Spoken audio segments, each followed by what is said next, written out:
Welcome back to the BDGE Dynasty Fantasy Football channel. It is Friday morning, which means we've had about 8 hours to digest what happened in the first round of the 2024 NFL Draft. Shambles everywhere, all around. I wish I was able to enjoy it, to be honest with you. We were just talking about how hectic it was. Yeah. What? I thought you did enjoy it. You thought I enjoyed it. You thought I enjoyed it. That was as much emotion I've ever seen out of you, for sure. Just because I was emotional doesn't mean I enjoyed it.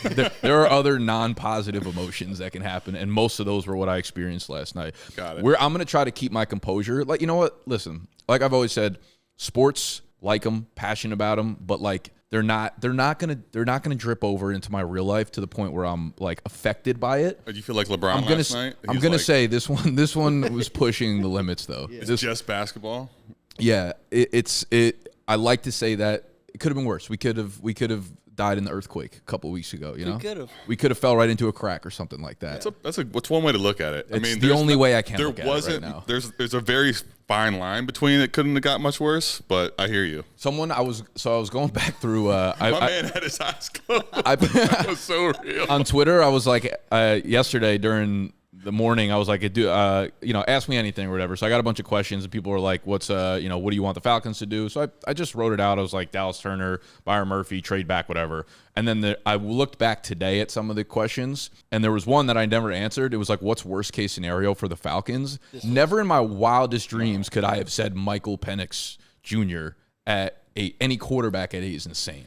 There's no way any person that had any type of clue anywhere did. Other than the Falcons front office. Did they even know what they were doing? Did they know? There's not a chance. I keep watching. They played it off. I keep watching that video. I don't know if you just saw the tweet I put out like legit 5 minutes ago. I keep rewatching the video of Terry Fontenot like explaining to Arthur Blank the pick that they made, with him like doing the hand. You can't hear the audio, right? If you look at all the dudes in the background, brother, they are historically old. There's just no reason for those dudes to be in the front office making the decisions. They were the same dudes that drafted like Y.A. Tittle back in 1950. It actually, though, like it felt like a much worse version of like the surprise of Jahmyr Gibbs last year. It was around that time, but it was like, all right, that's just insane. You take a running back. You had a quarterback you just paid that's new to your team, dude. There is not to mention. Exciting. I was actually going to talk. I want to talk about this from a human standpoint, since we're on the emotional side. Like, I'd rather not, but okay. You just listen. You open this up. We're going there now. You just brought in Kirk Cousins, paid him a huge amount of money, and this is how you're going to start off your tenure with him. All right, so here's that's just insane to me. The fact that he had no idea that it was coming. Here's like kind of the way I'm thinking about it, and we're going to get to every skill player drafted and talk about it from a dynasty rookie ranking standpoint, whatnot, and go through our updated rankings. But the Penix thing just needs to be addressed first. We're going to talk about this for like 75%. Here's the way I'm looking at it. All right, give me like the top 3 to 5 quarterback prospects that have come out over the last like 10 years, 15 years, whatever. Caleb, Zach Trevor. Wilson. Enough. Caleb apparently everyone's saying is Caleb, T-Law, Andrew Luck, those guys, right? If you're a team at the 8th pick, at the 6th pick, and you have a quarterback already on your team, and one of those guys falls to you, you're secure, right? You just signed a quarterback to a 4-year deal, and Andrew Luck somehow fell to you at the 6th pick. Do you take him? You're a team that already has a QB. And we think he's a generational guy? Yeah. You got to. Okay. You got to. I mean, that's the one thing about it. It never happens, but free agency is before the draft, and sometimes you don't know what's going to happen in the draft. The Chargers assume they had no plans of moving Justin Herbert. Caleb Williams falls to them. You start talking about maybe moving Justin Herbert. I would say that's different because you could argue Justin Herbert's in that realm. Kirk Cousins isn't. I guess my point is, in what world? I'm trying to spin it like we were talking about before. In what fucking world? When you're emotionally attached to something, you try to get the positives out of it. Right. And you're like, all right, maybe if it's a 1% sliver of like, maybe this is what the guy was thinking. I'm trying to be empathetic right now. The 1% sliver to me is this. This is supposedly what they're trying to spin.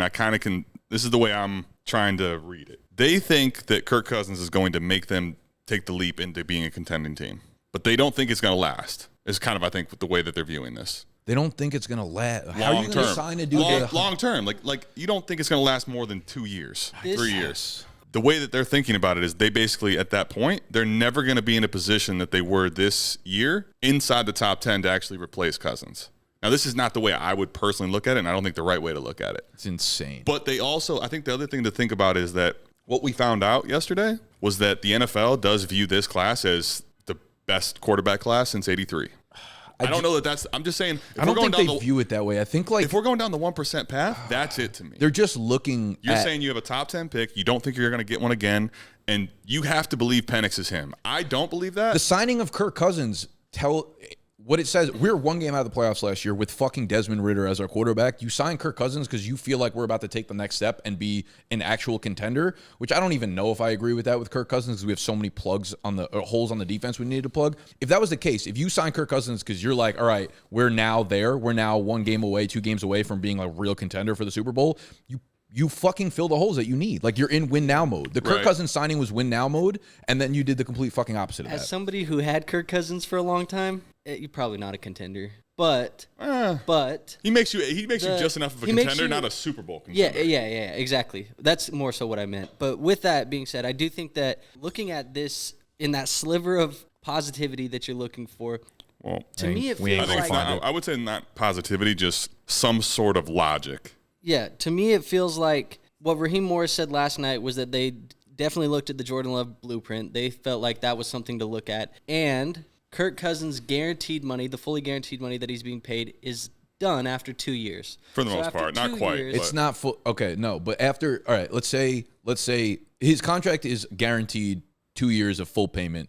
If they get rid of him or whatever, move on from him in year 3, that's still a $25 to $30 million dead cap hit to the Falcons. Right. So you don't even get to enjoy the Michael Penix being on a rookie contract fruits of the labor until year 4. Right. And he's 29 years old at that point. Yeah, 28 years old at that point. You would rather have Penix be the starting quarterback at that point if Kirk is not looking good when he's 37, 38 years old.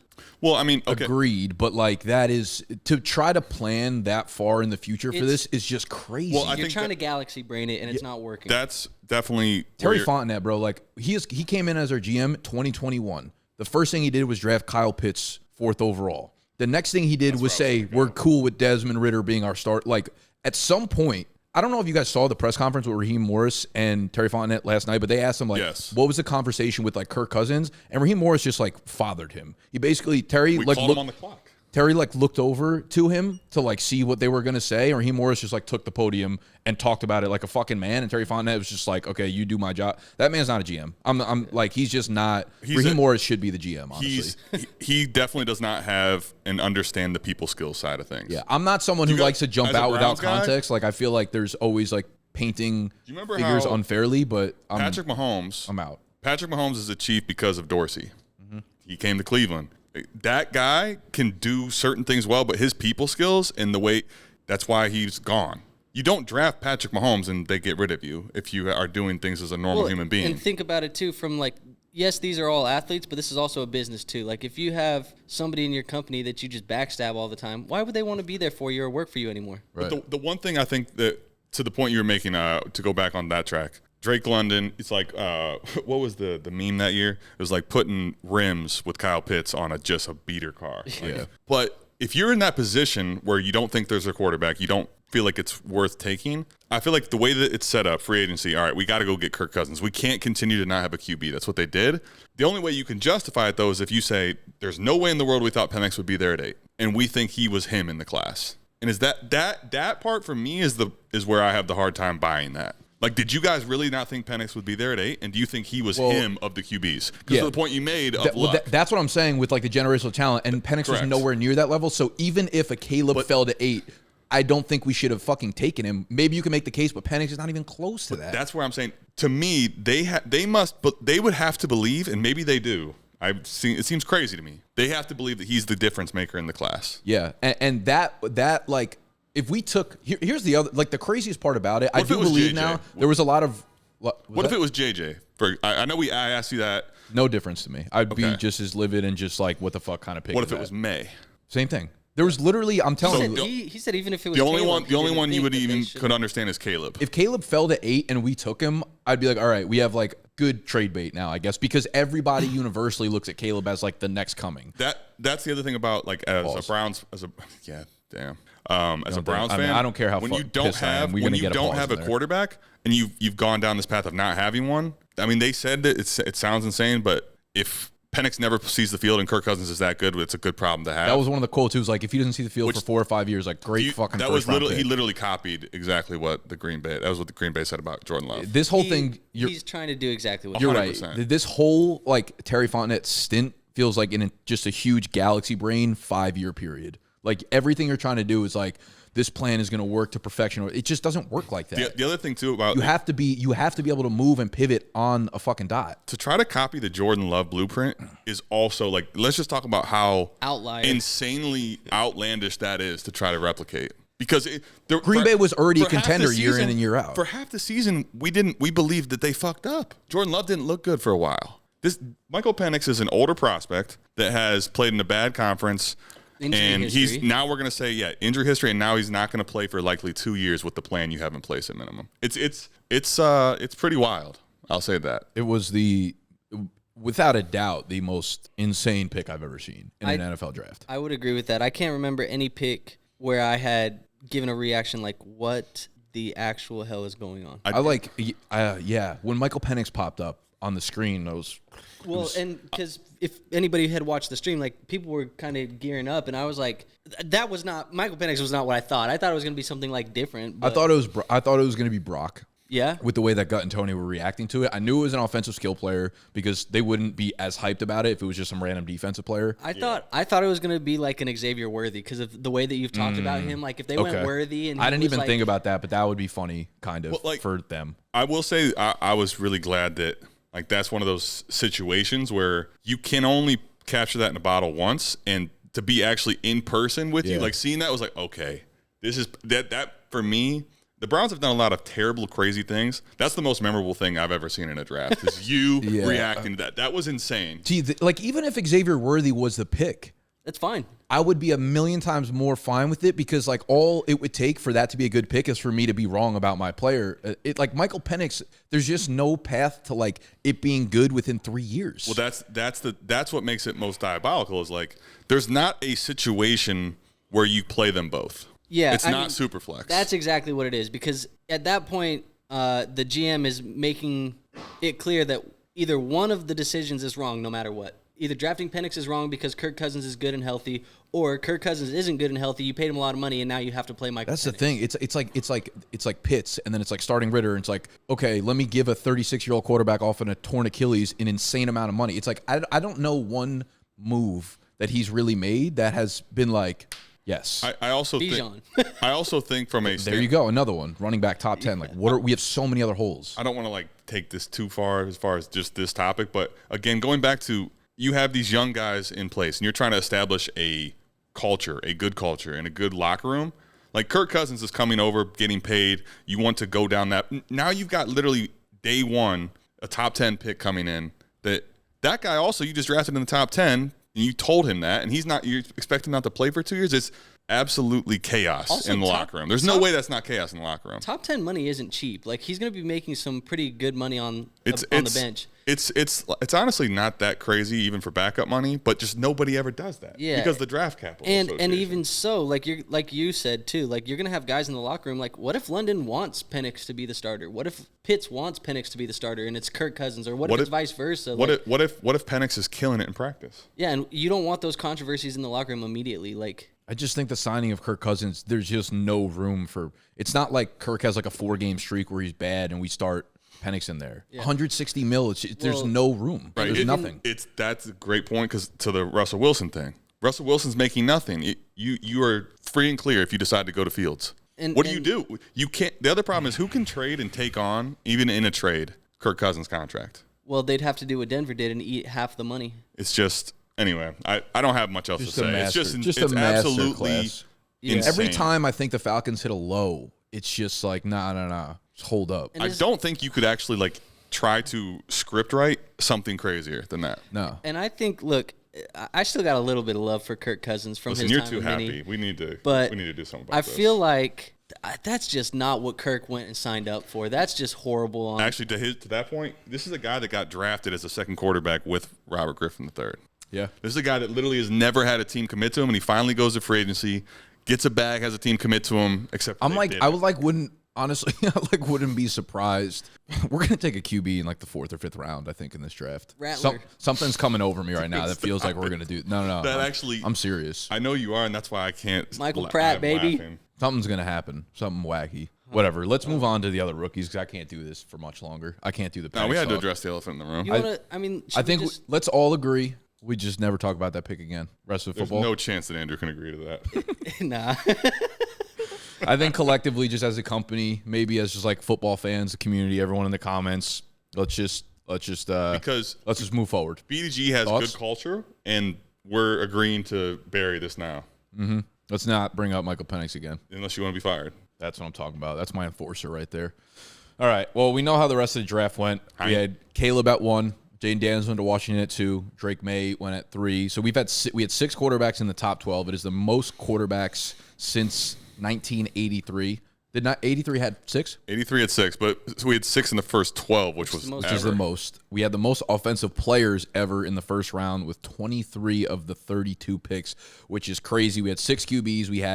We ended up having 7 wide receivers. Yep, 1 tight end. 1 tight end. Try to tell you guys. And 7 the receivers. first defensive player does not come off the board until 15. Okay, so let's talk about like Yeah. the top 10 from a rookie ranking perspective because I kind of redid my rankings today where I left out anyone who was not picked last night and reordered. We had 14 skill players All go right, off the before board. we which is kind completely of fire. bury it, can we get where you have Penix. said player? No, we don't. You don't mention that name. Where do you have shall him? not be named. Yeah. I have Xavier Worthy, who went to Kansas City. And I actually think, low-key, the funniest part about this is like the mock draft that we did the day before is how much shit I gave you guys about there's just no chance that Chiefs Worthy taking goes- Xavier Worthy. Yeah. Yeah, you guys didn't even bring that up once. I appreciate you guys. First How law about of that? power. First law of First power. law of power, baby. Facts. I got Worthy at 11 right now. Dub. I got Worthy at 11. I'll just kind of rip Good for you to through my admit rankings. you're wrong. I like that out of you. I'm not. I still don't like the Adjusting. pick. I Adjusting. still don't like. Yeah, there's nothing else I could do there. Yeah. I like Fair. it. So I got Caleb 1 still, Marv 2. So my top 7 actually didn't change at all after last night. I had Okay. Caleb 1, Marv 2, Jaden Daniels 3, Drake Maye 4, Malik who went to New York at 5, Rome who went to Chicago at 6, JJ who went to Minnesota at 7. And this is where things start to. And again, this is not including any round 2, 3, 4, whatever guys, because this is only after round 1. So I made one tier of 14 players. JJ at 7. I went Brian Thomas, who went to Jacksonville at 8, over Brock Bowers, who went to Vegas. Yeah. Bo Nix I put at 10. I'm trying not to put everyone's community bias against Bo Nix into this because, again, we've all been wrong so much as a fucking community. The guy who got top 12 draft capital now, he's their quarterback of at least like the next, I would say, 2-3 years if it goes well. Obviously, much longer beyond that. We've said it on this show all off season. When you get the capital at the quarterback position, you adjust. 10 is for a top 12 QB. 10 feels like we're pushing it if he goes any further than that. I have Worthy at 11, Ricky Pearsall at 12, Michael Penix at 13, Xavier Leggett at 14. So Yeah, and I just want to say that the thing about the pick for Atlanta at 8, like if Penix goes to a different team, I feel like the entirety of the draft is viewed not as crazy and as chaotic. And what we should be also focusing on is this was actually unbelievable for Superflex. Yeah, unbelievable. For We have Superflex.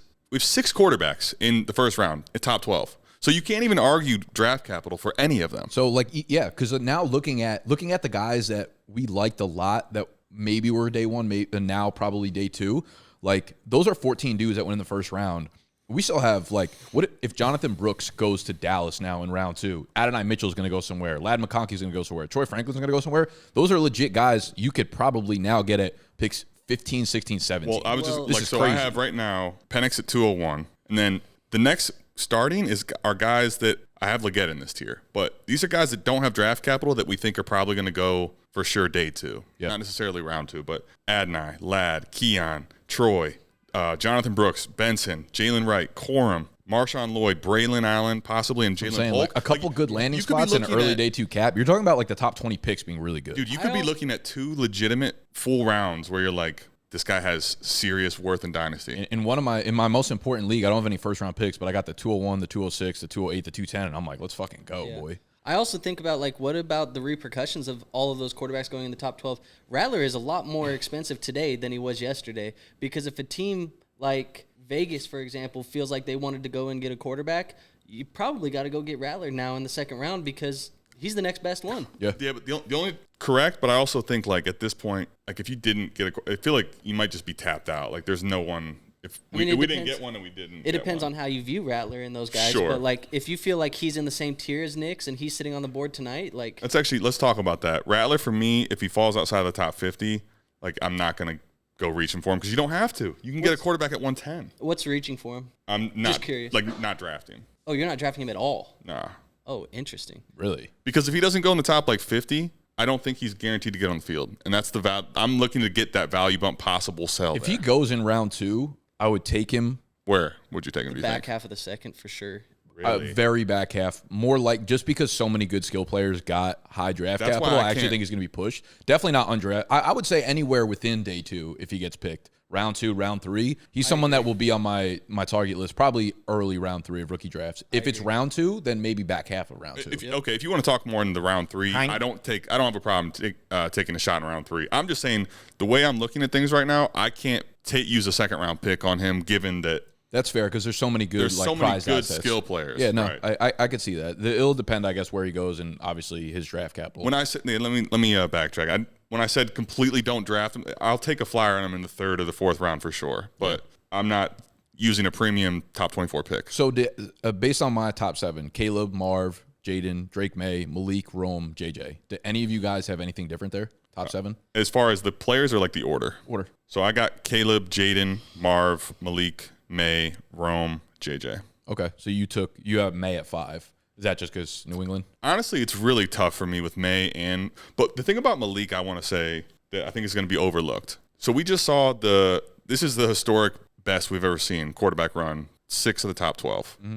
Don't we think the Giants, Dayball doesn't believe in Daniel Jones, we say, or claim. 3 quarterbacks went after. That's Rattler's landing spot. And he took a wide receiver. Yeah. Like, I think that speaks volumes about Malik, honestly, and their belief in him. I mean, some team was going to do it. Malik's so fun. God, I keep going back to Penix. That Penix picks felt like something the Giants would do, or something that the Jets would do, or some shit. Atlanta did do that. The Broncos did take one. JJ, they traded up one spot to get JJ. Like, and all that said, they supposedly really need a quarterback, and they don't like the one they have, and they drafted Malik at 6.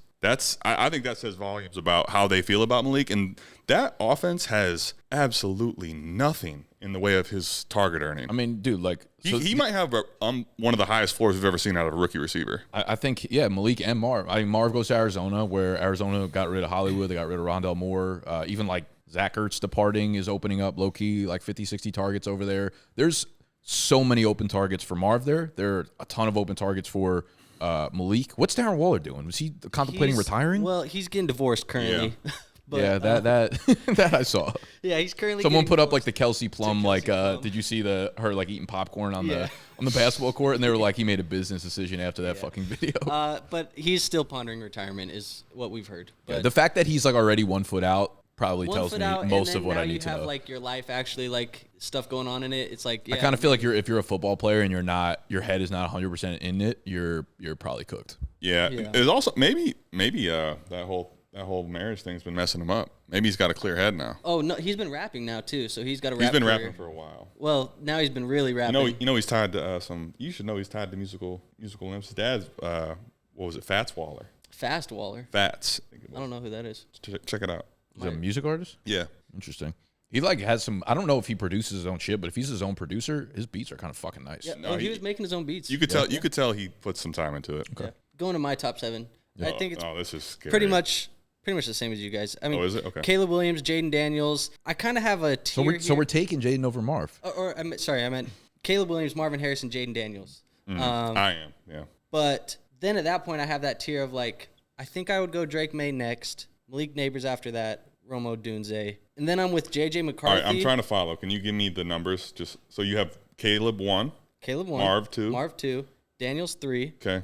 And then 4, 5, 6. It's probably still gonna. I don't know where it's gonna go. Say it but with your chest. Right now, I would say Drake May. Okay. At 4. Yep. Okay. Neighbors at 5. Rome at 6. McCarthy at 7. Bowers at 8. Okay, so you have Bowers over BTJ. You have almost the same thing, except you have Bowers at 9, right? I have Bowers at 9. I like the landing spot for BTJ in Jacksonville because Ridley's out there. Kirk's coming off the serious injury. He's not getting any younger. Like, Evan Ingram was a target hog last year, but I also think T-Law is probably looking for like a real number one target. Oh, no question. I think they're somewhat interchangeable for me. I think if you don't have I've gone back and forth on it, very by the way. top tight end, I would lean. I mean, if you have a somewhat top tight end, I would just go Brian Thomas. Let's talk about the landing spot for Brock. He goes to Vegas, who used an early day 2 pick on Michael Mayer last year, who a lot of people were super high on. I actually had a trade offer from Emperor Goose. He's panicked. He wanted to send me Michael Mayer last night. I'm like, Right. For what? He offered me DK and Michael Mayer for Kyle Pitts and my first. He's trying to. I'm like, fam, I don't even know if I would do Kyle Pitts by himself. There's panic selling, and then that's just. It was one of those where you got the Justin, notification you that he he offered you a trade, and then by the time you woke up in the morning, it was gone because he was like, I shouldn't have sent that. Yeah, it wasn't there ridiculous. anymore for me. You know where he got Michael Mayer from? You. I thought it was going to be like Mayer for like a That's third just or luck. a fourth. No. If it's something like that, like are you? This is just not the time to send Michael Mayer anywhere. I'll buy Mayer for a fourth right now. For a fourth, that was yeah, him for being sure. kind of like you were at the moment, like, oh, fuck. Yeah. And then he just. Well, they saw me down on stream, and they're like, let me send this kid some offers. Can I catch him? Can I He catch needs him to, sleeping? he needs to feel something else. Mentally, All right. he's unstable. I can, yeah. So Brock Bowers, obviously, it's one of those picks where you're just adding a good player to your football team. Yeah. I also think with Mayer, Mayer was a really good like 3-down skill set guy. So I think what this will probably likely do is push Mayer into a higher blocking role. Obviously, and Bowers is going to be a weapon for you. You know what that could there, be too. like? Yeah. You know what that could be like is very much like Goddard when Ertz was still there in Philly. Yeah, that's a good call. That kind of was frustrating as hell. Yeah, except neither of them are vets. They're both just fucking rookies. Young guys. But I get what you're saying for Right. sure. Yeah, But, that makes sense. Yeah, and that's It's frustrating. You And- definitely don't want to be buying Mayer right now. Yeah, I mean that's tough for Bowers. I mean, obviously we could start to again try to like galaxy brain into the future. It's like Devontae Adams getting older, Jacoby Myers is there. They probably want to go run first. Use Bowers as a multi-purpose weapon. Michael Mayer. It's a, okay. So let me ask you this: we are in this is about to be 2024. What season is Brock Bowers' first 120 target season? 120. Okay, so that would be. If you're going to be an elite tight end, if you're going to be a top 5 tight end, you need to have 120 targets. Let's go trivia on this. How many tight ends have had 120 targets in their rookie season? 120 feels like a lot for a tight end. I would assume like probably 3, 4. I think it's maybe just Laporta. Really? You don't think Kyle Pitts did it? Like he didn't. I don't think he had 120. No. How many did Ingram have? So he was close. I think he was in the 1-teens. Laporta had a $120 exactly last year. I remember doing this for a video recently. Kincaid last year, like sneakily had 95. And So there were 5 tight ends last year that had over a $120. It was Ingram, Hawkinson, Njoku, Kelsey, Laporta. And I'm saying at what point because you Right, to be like a top 5 whatever, like you got to get there. Yeah. So The when's reason the I'm saying first that, season Brock does that? I want to put that in perspective for people that are like, oh, Brock Bowers is just him. Not saying he can't be, but 120 as a rookie is like literally all time. Yeah. To get to that point, I don't think it's going to happen as a rookie. At all. to that point, I think it'd probably be like maybe something like year 3. Year 3. Yeah. I mean, realistic. I would say for me, it's actually just going to be dependent on how long Devontae Adams is a Raider. If Devontae Adams isn't a Raider after 2025, then I think that's when Brock can be it. But it's also going to have to take. I think he can still do it with Adams, but sure. he's going to have to. I mean, Minshew's going to have to be him. See, yeah, that's the thing when I think about Brock Bowers is like I think that's probably I think the over under would be set at like 2.5 year 2 or year 3. It's like maybe that's when he hits it.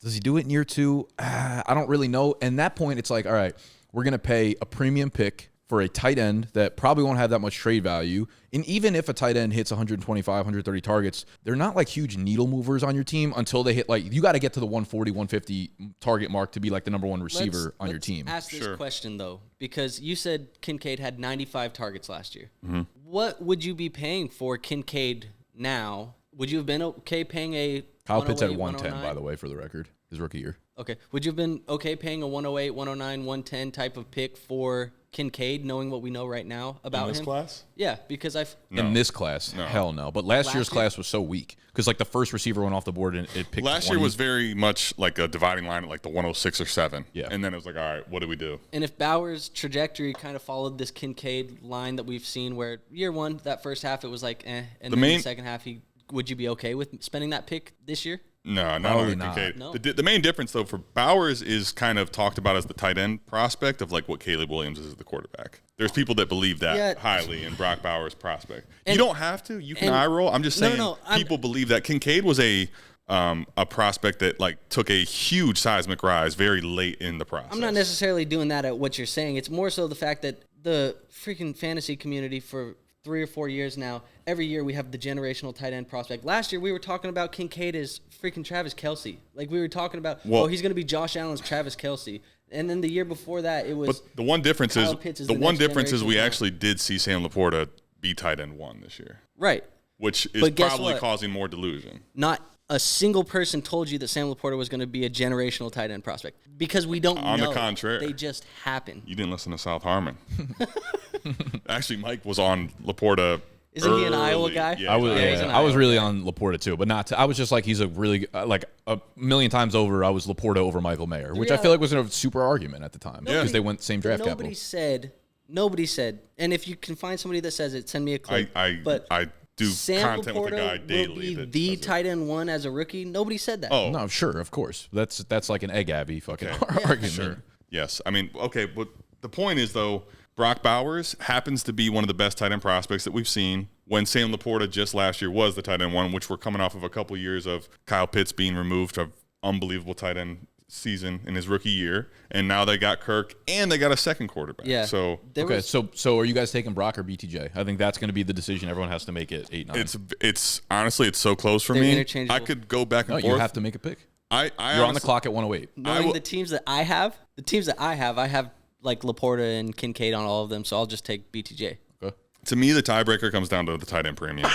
if the tight end premium is high enough, I'll take Brock Bowers. Okay. If it's like a 1.5 tight end premium, I'd rather shoot my shot on Brian Thomas Jr. He also is his profile is if he hits, he could be lethal. Yeah. His speed, athleticism, he's quick. And I think Trevor Lawrence on this point might be one of the biggest winners in the draft. Getting Brian Thomas Jr., they move on from Ridley.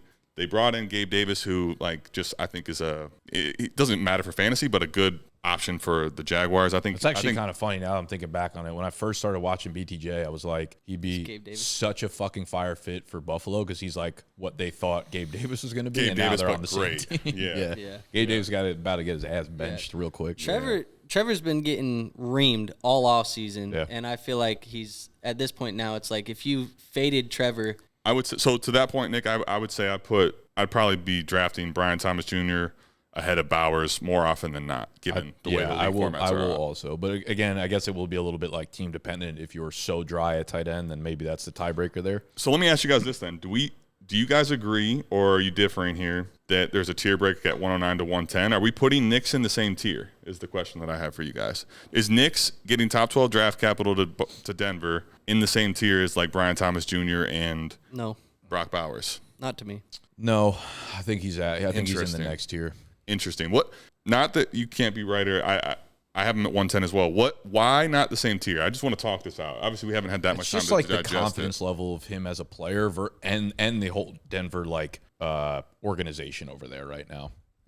Okay. They've had such little like stability and consistency from the quarterback position literally over the last 20 years outside of catching Peyton Manning. Sure, Outside of sure. signing him, they have not been a team that's really developed quarterbacks or understood the drafting of and being able to push them into the system. I know everyone's like, oh, Sean Payton. Sean Payton got Drew Brees.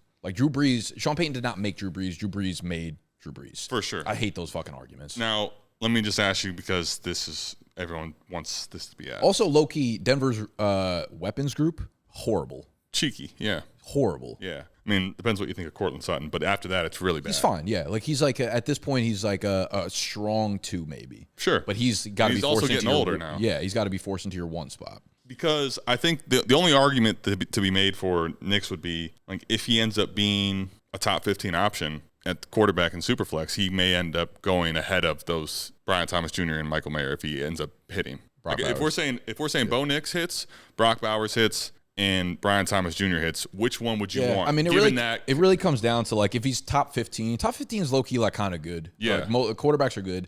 It depends on, I guess, really what you think his ceiling comes. Because I think everyone thinks he has a floor and he's just boring QB. that will be the sentiment around it. If you're someone who has a strong conviction that you're like, I like Bo Nix way more than the consensus. If you think he's got the ceiling, if you think he can become, even if he becomes like Derek Carr, who is like 41 to 4,200 passing yards a year, 25 passing touchdowns, something like that. I think you take the gamble on that. Then. Well, what if he becomes like a Kirk Cousins type? Kirk's better than Derek Carr, in my opinion. Yeah. I'm saying I think Bo Nix, that's within his range of outcomes. It may be on the higher end, but I think it's in the range of outcomes for him. So for me, pre-draft, I had Bo Nix as my 16th overall player. I had him in my tier 5. That tier was outside of the Adonai Mitchell, Lad McConkey, like outside of that tier. I think Bo Nix, he has moved up now into that like 201 to 110 type of range, which would put him right in that tier with Adonai Mitchell, Lad McConkey.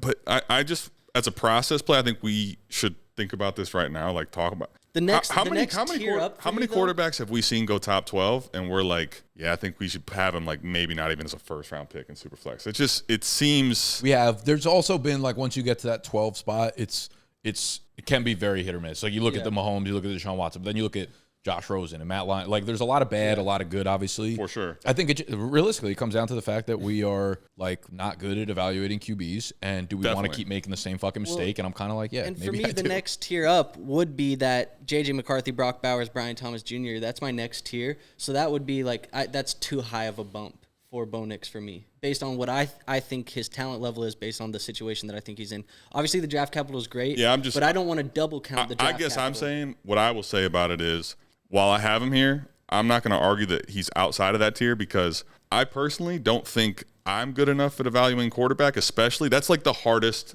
position, I think, to evaluate, frankly. And I think at a certain point, if you get that type of draft capital, and we're looking at that, the NFL has definitely told us that they think highly of this class. It could end up being a pretty big miss if Nick Let's go back to the question you asked before. If all of them hit, hit their ceiling, I actually don't think, let's say, not ceiling, but like let's say Bo Nix hits QB 15, yeah, QB not necessarily their absolute peak. They just hit though. But I'm saying like if Brock Bowers becomes Sam Laporta, if Brian Thomas Jr. becomes, let's say, top 6 or 7 or 8 dynasty fantasy wide receiver, I actually do think those guys probably go higher than Bo Nix in a startup draft. That's where. So I'm glad you did that because I was actually going to say I think you can argue right now Brock Bowers, if he hits, is in the third round where Laporta's going. Kelsey, even at age like 28, 29, 30 in startup drafts, like tight end premiums, he was like a late second pick. For sure. Late second round pick. So I was going to say, I think Bowers, if he hits, like the community's going to be crazy about him. Yeah. And I think the same thing with BTJ. I don't know. The one thing about, I actually wonder about BTJ, like if he hits, is he really going to be a top 10 wide receiver in Dynasty right away? I think the profile says he probably could be. I think could be, but I'm saying if I bet on like what their probably hits are, I think Nix would probably be ahead of Brian Thomas Jr. on that list for me. Maybe. I definitely think Brock Bowers, though, the prospect profile of him is like, dude, if this guy hits, everyone's going to be going crazy. Yeah. No, it makes sense. But I think it's just like the overall point is like maybe this is a situation where it's like, okay, our process is like, yes, quarterback's more valuable, but I think this is a case where you are not sure about that, actually. You know what I mean? Like Brian Thomas Jr. could have a very high ceiling. Brock Bowers could have. So we talk about hitting across the board. It's more of like pulling the levers on like what is a realistic hit, and now compare the because three. I actually to that point, Brian Thomas Jr. they traded out of 17 and got him at 23. Mm-hmm. If we start going wide receivers that are drafted outside of like the top 15, they're still first round draft capital, but 20s or later, there's also plenty of misses there too. Sure. I mean, there's misses all across the board. Oh, yeah, for sure. But there's plenty of hits in that category. Like there's Jefferson and Ayuk and all those kind of guys. Yep. I think right now, Bo Nix definitely feels unsafe, but I just feel like it's at least worth talking about. Fading him really far could be a bad process is all I'm really trying to say. Yeah, sure. I don't think he's somebody that I was fading very far really in the first place because I felt like at worst this was a guy who was going to get second-round draft capital to where I felt like he was going to land in a New England or he was going to land in somewhere that maybe that New England does trade back and they get Bo Nix. Like I felt like that was somewhere. Well, because didn't you just say that you have him currently in the same tier as like Adonai? With the landing spot that we got last night? Yeah. Yeah. Like I would put him in Adonai hasn't even been drafted yet. Yeah, but we're projecting. Obviously, we can adjust. We just adjusted with Bo Nix right now. We can adjust with Adonai tomorrow if something crazy happens. But yeah, that's why I was like just trying to leave out the day 2 guys in the rankings at all. Yeah, I'm just looking at my pre-draft analysis, and really it's just where I had him and where he moved, and so that's what it was for me. 16 to now he's in that 10 to. So let's talk 13 range. Let's talk about the other guys then on the list that were taken round 1. So we had Worthy. Andrew and I said that Casey was going to take him. Nick, you already said you have 111, right? Yes. Okay, so then the chaos of Penix Let's died down, but the end of the first round was insane. The end of the first round was crazy from a dynasty perspective for sure. Rank these three guys: Worthy, Pearsall, Leggett, in terms of talent for me. Not landing spot, not draft cap. Like in terms of like how you like those guys. That order: Worthy, Pearsall, Leggett. Agreed. Okay. I think Pearsall later. The more I looked into him, was getting really close to Worthy. Leggett still kind of scares me. He was not. I would definitely have him 3 of the group.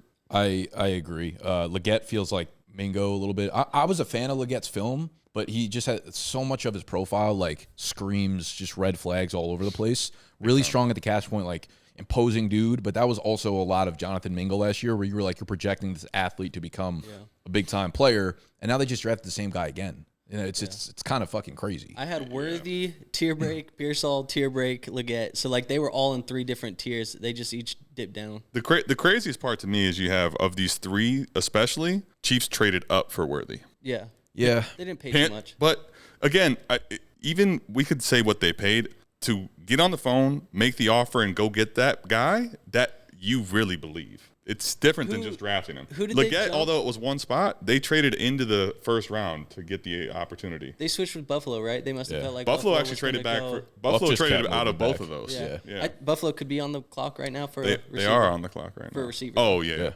But I'm just saying, Leggett. They traded up for Leggett. They traded up for Worthy and Pearsall. Like this is a team that's currently apparently having a hard time with this Ayuk negotiation and things we like that. heard things yesterday too about maybe they're also exploring trade offers for Debo. Like, I think that's real as shit. I feel like that was something that I had heard and thought about like a month ago, and then it just completely died down. I think there's a real chance that Debo's out the door here. They pay Ayuk, they trade Debo, and they just roll. Like, with what's the Ayuk. point of having a Purdy on the contract like that if you're not going to be like, here, we have the elite wide receiver that we want to pay? You know, For sure. I think there's no doubt in my mind that they are sending and taking tons of phone calls on Both of Debo them, and probably. Ayuk for Yeah. sure. Well, we said it at the end of the stream last night, or at least I mentioned it, where if I'm Buffalo, now that they've drafted Pearsall, I'm on the phone with San Francisco right now, seeing what I can do to get Ayuk or Debo in Buffalo for Josh Allen. yeah. There's a lot of like coach speak and front office speak, but one thing I found interesting John Lynch did say was that when they have drafted somebody and everybody in their entire room has been in lockstep, which he claims they are on Pearsall, they don't miss those guys. Yeah. Did you see what C.J. Stroud said last night? Yeah. He was like, I wanted him so bad, he's elite. Yeah. About Pearsall. Stroud's got like kind of like wildly immature. I feel like. Oh, Dude. He's like interviews and stuff. He like acts like a little baby. He's all out- the time. he's It's out- kind of weird. he's he out seems there. like a kid. He seems like a kid, which is fine. But he's like, I don't know. He's like a really aggressively immature. He one thing that is I still he's like him, man. limelight. He's Same. definitely He's not- limelight focused. Like you could tell he wants to be in front of that damn But light. I don't think he's doing anything wrong. Like he's not doing anything negative, and he's not like acting out of. Yeah, I'm not trying to give like old man energy at all here, No. but it feels like the same way you would just react with like your homies on a live stream is like the way how he he does it on does shit NFL on like Network. NFL.com. Him and Micah are definitely going to be a tandem for Yeah. sure. They're nuts. Yeah. it's fun. That's fun. Yeah. But Stroud just like dips in his shoes, like, oh, I want him so bad. It's like, fam, you got Tank Dell and You Nico ain't and the Stephon GM, Diggs, bro. and like it's the first round. Like, Okay, enough. real quick before it we was the it was the energy of like when you're in a fantasy draft with your homies, Yes. and like one of your friends picks someone else before I you, wanted and you him. slouch down. It's like, no, you didn't really. Like, shut up, kind of thing. I love with that too. Like I love when we get sniped by one pick. We're like, oh, man, there was probably a couple people that person was looking at drafting. Yeah. You're shocked that you got sniped by Yeah. one. And Like the it's funny thing insane. is, in those home drafts, everybody's like, "That was my pick. That was my Exactly. pick." That was what that energy gave off in Yeah. like a crazy way. I actually think though, one thing I almost forgot I wanted to touch on, Drake May. So C.J. Stroud, and I think this is more to Drake May than it will be to Bo Nix, although it probably is applicable to Nix.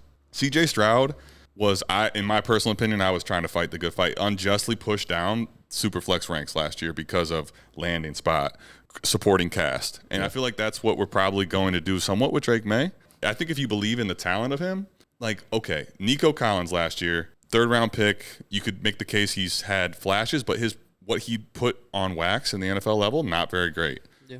Tank Dell, 3rd round pick. Like they're a supporting cast. Maybe you could argue with hindsight 2020 a little better than obviously what New England has, but My point is that Drake Maye, if he's very good, and this whole offensive situation is different than what it's been in the past, he could be good enough to elevate the play of these guys, and they also have an early pick here in day 2. That's what I was going to mention, because I was going to say Adonai's still on the board, Ladd McConkey's still on the board. Like, there's a good chance that they can have their pick of one or maybe even 2 of these top guys still sitting there. Well, they're on, aren't they second on the clock? I think they're third, right? Because they were the 3rd pick, so they get the 3rd in the 2nd round. I think but it rotates actually, and sometimes if there's like a same record. Let me pull it up. I swore I thought they were the 2nd. Anyway, go ahead. What were you going to say? Well, no, that's my point, is they can kind of have their pick of one of the guys that we thought should have been first-round talents, and I think some people had Ladd as a first-round talent. Some people had Adonai as a first-round. They're going to take a guard or something with that 3rd pick. They're going to piss us off, and they're going to take Trey Benson. Yeah. Well, I mean, what is a good... By the way, New England does. So it's the Bills at 33 and New England at 34. Okay. Oh, so they could pick one of those guys. So what does a successful rookie year look like for Drake Maye? That's a great question. What do we define that as? I think I would feel fine about Drake Maye if he had 3,500 yards and that offense. Yeah, 3,500 yards is 22 plus touchdowns. Yeah, that's for sure a good year. What did I think CJ Stroud only had 23 touchdowns. He did only play. He got hurt, right? He missed 2 games, right? He played 15 games. Yeah, his stats were a little bit down, but yeah, if he goes out and goes 3,500, 22 touchdowns, takes care of the ball, and throws like sub 10 or fewer interceptions, I think that's a great rookie year for him. This is actually now I'm going to look up just really quickly, because it's very rare that like a rookie quarterback comes off a year and we're like, oh fuck, hope is lost. You have to have like a Bryce Young type. For the record, well, that's what I was going to look is like what.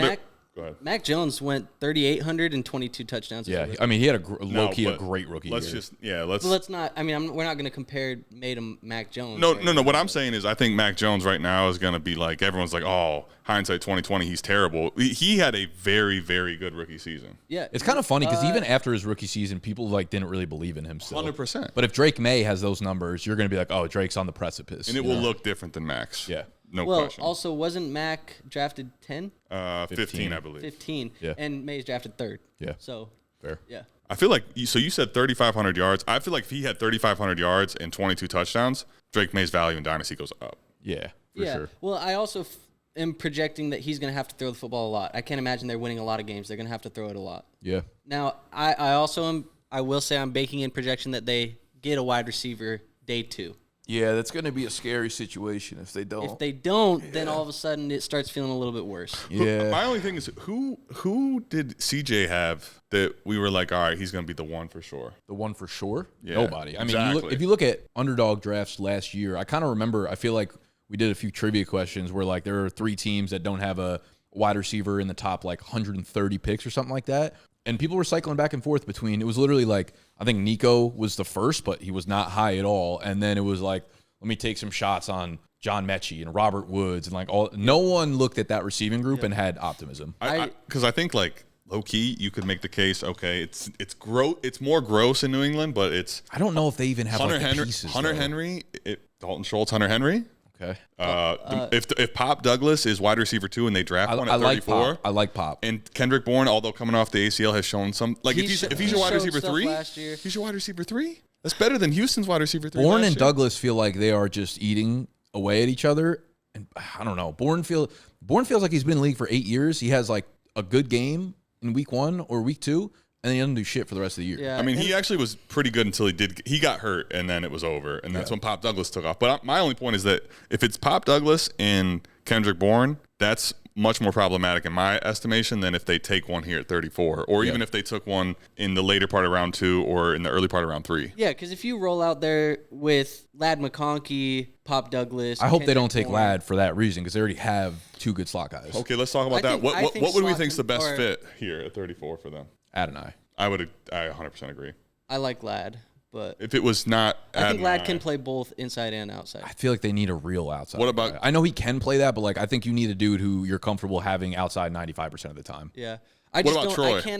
I feel like no. I don't know if he. I don't personally like him enough to feel like. I was gonna say if you say no, I feel like there's no way because you love Troy. Troy does not feel like a Patriots pick. I don't know why he just doesn't. I think actually in our rankings you're higher on Troy now than I am. It's possible. Yeah. Well, I mean, to me, it's Adonai, Ladd, Keon, Troy are the only receivers that I feel like are different than the rest of the ones. Polk to me wouldn't be it. Yeah, no. I mean, it's going to be one of those guys. I wouldn't like Keon there, honestly. If I had to pick, I mean, who's the first 5 picks here in this round? It's Buffalo. They're actually all, dude. We could end up. The one thing I wanted to talk about before we end too. Adonai, Ladd, Keon, Troy are some of the receivers left.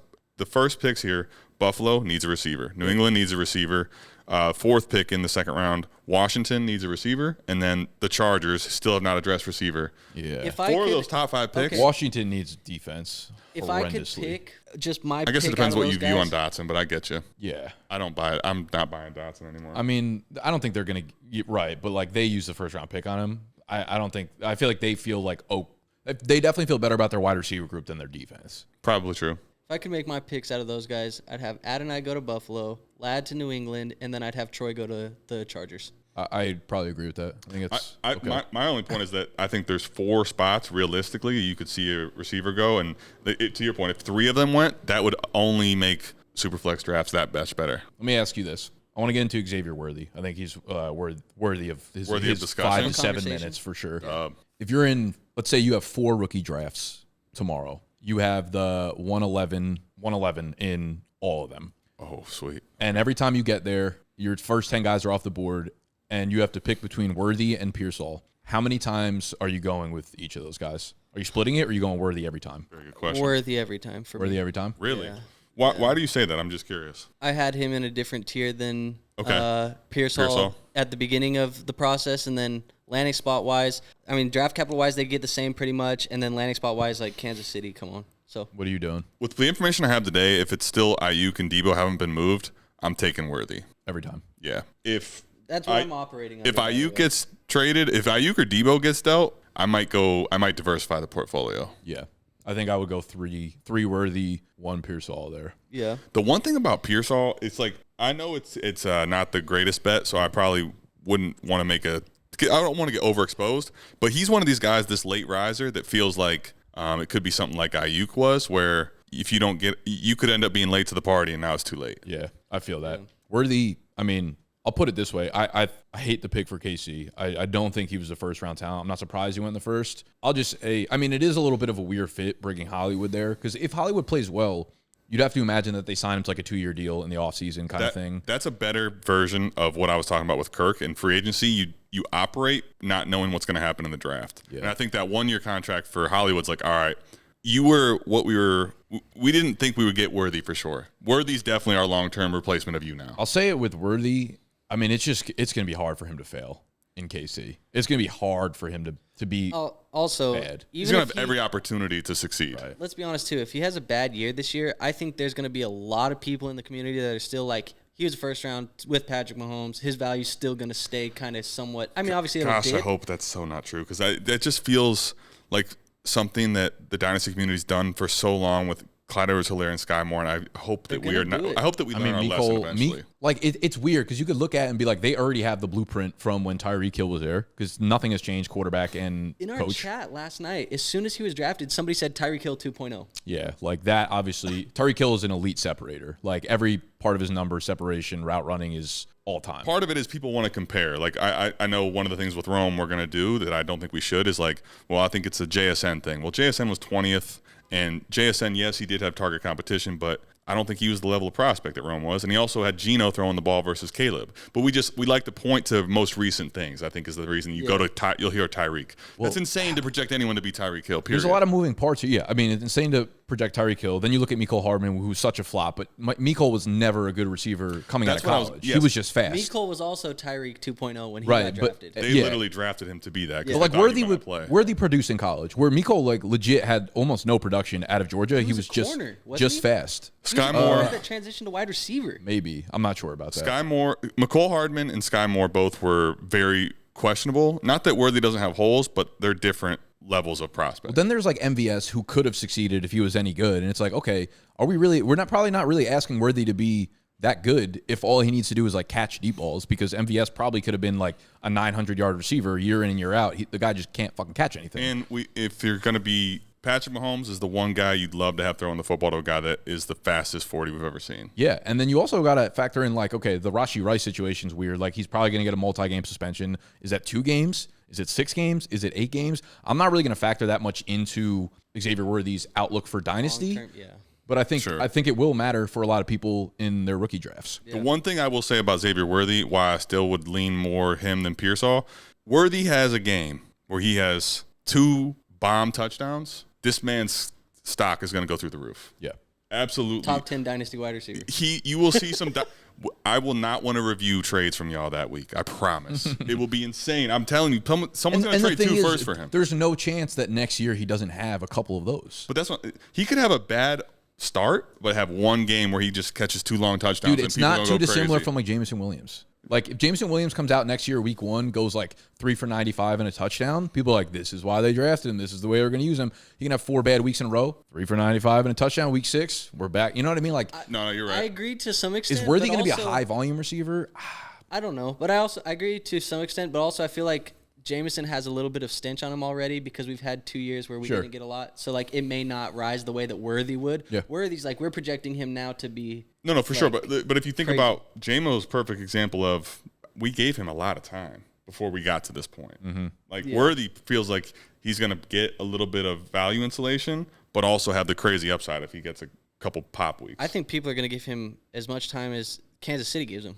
Yeah. It's going to be interesting, though, too, because now we have back-to-back years of sample size of KC drafting rookie wide receivers and relatively early draft capital, right? Second round for Sky and second round for Rashee Rice. Yeah. And in both instances, they both took a very long time to get onto the field. Like, it took Rashee Rice almost 10 weeks to start getting, like, above a 60% snap share. Sky Moore never got there as a rookie because he just wasn't coming out of Western Michigan. Like, you got to learn the ropes there. So it's going to be interesting to see, did they let Worthy rip out of the gate because they do have Rashee Rice, they do have Hollywood, they do have Kelsey. How many 3 wide receiver sets they going to run? You know what's interesting to that point? What I kind of liked about Matt Harmon did after the season with Rashee Rice and was saying, when did you know that Andy Reid was going to use you in the slot? Because he wasn't used that way.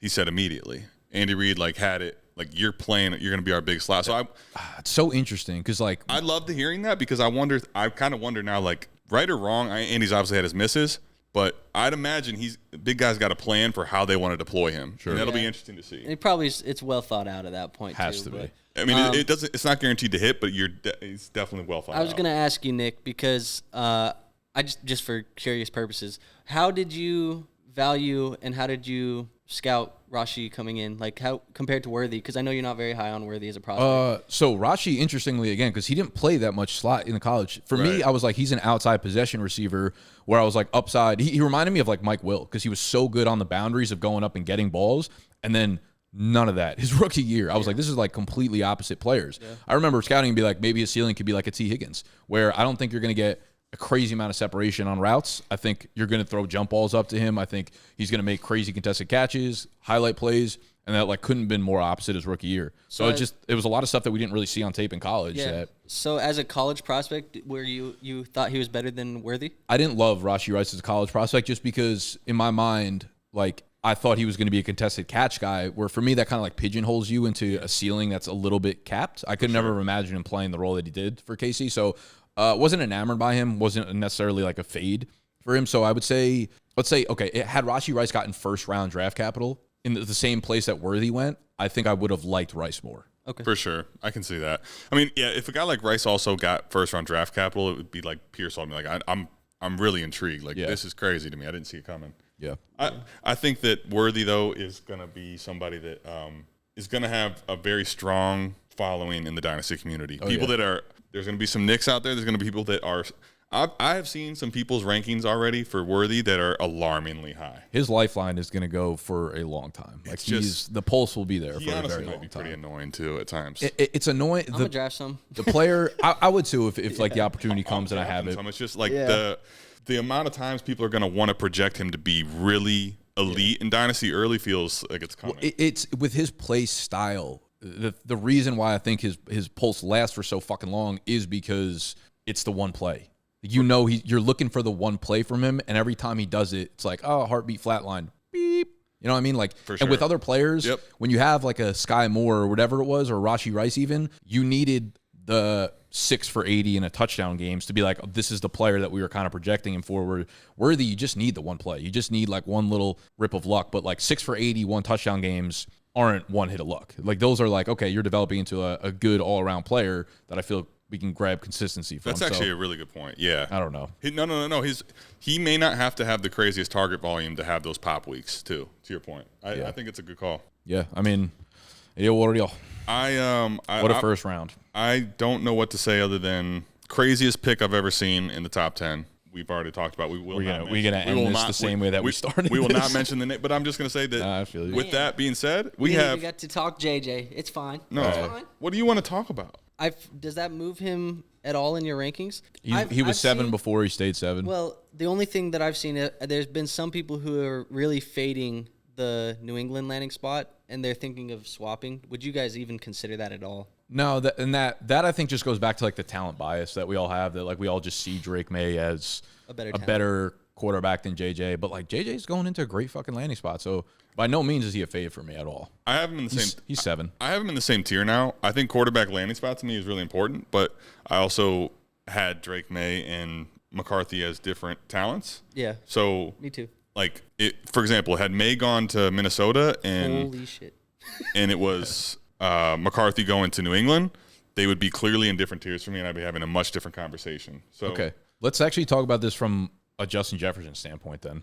Okay. This makes you feel better about him because I've done a couple drafts on Underdog now, best ball for the upcoming year, and Jefferson was starting to slide to pick 5, 6, 7 because of the QB uncertainty. Wow. Yeah. Does JJ, does it feel like he gives you more stability for a 1-year period for Justin Jefferson over Sam Darnold? Now, I will say for me, it's not necessarily – I didn't fade or slide him at all because I felt like I was operating under the assumption that it was going to be addressed no matter what. Yeah. And so for me, I still think he should be considered where he was before. I guess if people did start fading him, he needs to go back up. If you're a Jefferson Dynasty owner, this makes you feel better? Sure. If you were getting worried, I just was never getting worried. I saw some people, though. Some people were buying in on Jefferson a little bit cheaper than normal. And if you bought in a little bit, I think you're happy now. I think Jefferson, in general, Jefferson is so talented and has shown us so much that I wouldn't have been as worried about him no matter what. I think the bigger person to talk about for me personally is Jordan Addison. What do we think about with him? Better for Addison today than it was. I just think that offense just needed stability at quarterback, and I think they probably got it. I agree. I think this is a good thing for Addison. I think Jefferson, to me, was always going to be in an elite tier. You'd rather have him have a quarterback than not. It's gonna be fun to watch because like JJ is gonna go into a situation that's the opposite of Michigan, right? Where it's like they only need to run the ball, and now with those weapons, like their offense. They bring in Aaron Jones. Their offense is not going to run through handing the ball off to Aaron Jones. You didn't like Aaron Jones going to Minnesota when we talked last, I remember, right? Does this change anything for Aaron Jones for you? No. I mean, I wasn't like super impressed with Aaron Jones. He's an upgrade to what we have, but I don't think it's like a game-breaking move to bring Aaron Jones into the offense. I think we're going to find out real quick what McCarthy is in this offense. Yeah, I think that I'm McCarthy, very excited. Which is I'm fun. very excited. I think it's a good thing for Aaron Jones that they got McCarthy too. Yeah. I'm very excited, and I think unfortunately for me, in a lot of my leagues, I'm not going to be able to draft any J.J. McCarthy now. Yeah. Oh, you poor kid. It's fine. So that wraps up basically all the relevant fantasy players, skill players that were drafted last night. A lot of tackles off the board, obviously. So you're talking about some upgrades around the offenses and whatnot, New York and Pittsburgh and stuff like that. Brees got a tackle, some guys like that that'll be fantasy Let's relevant. do it quickly, super quick out of here. Rome, I've seen some people a little fading of Rome because of the target competition. I saw it too.